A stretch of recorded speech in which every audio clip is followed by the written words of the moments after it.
செய்தி. திருநெல்வேலி மாவட்டத்தின் நீர்பிடிப்பு பகுதிகளில் தொடர்ந்து பெய்து வரும் கனமழையினால் பிரதான அணைகளுக்கு வரும் நீர்வரத்து தொடர்ந்து அதிகரித்து வண்ணம் காணப்படுகிறது. இதனால் உபரி நீரும் திறக்கப்பட்டு வருகிறது. இது பற்றிய மேலும் விவரங்களை செய்தியாளர் ராமச்சந்திரன் வழங்கியிருக்கலாம். வணக்கம் ராமச்சந்திரன், தற்போதைய மழை நிலவரம் எப்படியாக இருக்கிறது விவரிங்க.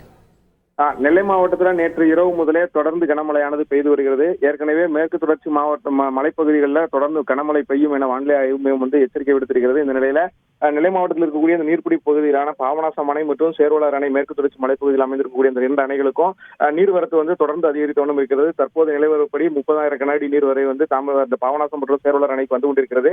அதே போல மணிமுத்தாறு அணைக்கும் தொடர்ந்து நீர்வரத்து அதிகரித்திருக்கூடிய நிலையில 30,000 முதல் 30,000 கனஅடி வரை நீர்வரத்து அணைக்கு வந்து கொண்டிருக்கிறது. இந்த இரண்டு அணைகளிலுமே தொடர்ந்து நீர்வரத்து அதிகரித்து வருகிறது. ஏற்கனவே பாபநாசம் அணை நிரம்பக்கூடிய தருவாயில் இருக்கிறது. இதன் காரணமாக அணையிலிருந்து அணையிலிருந்து வெளியேற்றப்படக்கூடிய நீரின் அளவு தற்போது அதிகரிக்கப்பட்டிருக்கிறது. மதியம் 2 மணிக்கு 15,000 கனஅடி நீர் வரை வெளியேற்றப்படுவதற்கான அந்த வாய்ப்புகள் இருப்பதாக மாவட்ட நிர்வாகம் தரப்பில் தகவல் தெரிவிக்கப்பட்டிருக்கிறது.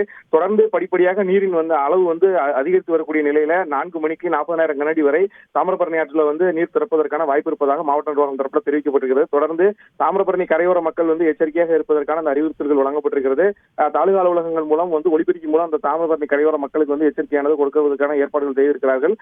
நீர்பிடிப்பு பகுதிகளில் தொடர்ந்து நீர்வரத்து அதிகரிக்கும் நிலையில இரவு கூடுதலாக தண்ணீர் திறப்பதற்கான வாய்ப்பு இருப்பதாகவும் தெரிவிக்கப்படுகிறது. இந்த நிலையில தேசிய பேரிடர் மீட்பு படையைச் சேர்ந்த அந்த வீரர்கள் 25 பேர் கொண்ட குழு நெல்லைக்கு வருகை தருவதற்கான அந்த ஏற்பாடு செய்யப்படுகிறது. அவர்களும் அரக்கோணத்திலிருந்து புறப்பட்டிருக்கிறார்கள்.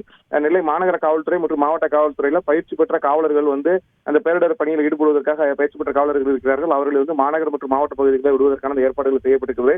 தொடர்ந்து கண்காணிப்பு பணிகளையும் கரையோர மக்கள் இருக்கக்கூடிய இடங்களில் கண்காணிப்பு பணி மற்றும் அந்த மக்கள் தங்க வைப்பதற்கான இடங்கள் உள்ளிட்டவைகளை மாவட்ட ஆட்சியர் நேரடியாக சென்று ஆய்வு மேற்கொண்டு அனைத்தையும் தயார் நிலையில் வைத்திருக்கிறார். 24 மணி நேரம் கட்டுப்பாட்டு அறையும் தயார் நிலையில் இருக்கிறது. தொடர்ந்து அந்த கட்டுப்பாட்டு மையம் செயல்பட்டு வருகிறது. விரிவான விவரங்களுக்கு நன்றி ராமசுந்தரம். செய்திகளை உடனுக்குடன் தெரிந்து கொள்ள உடனே சப்ஸ்கிரைப் பண்ணுங்க.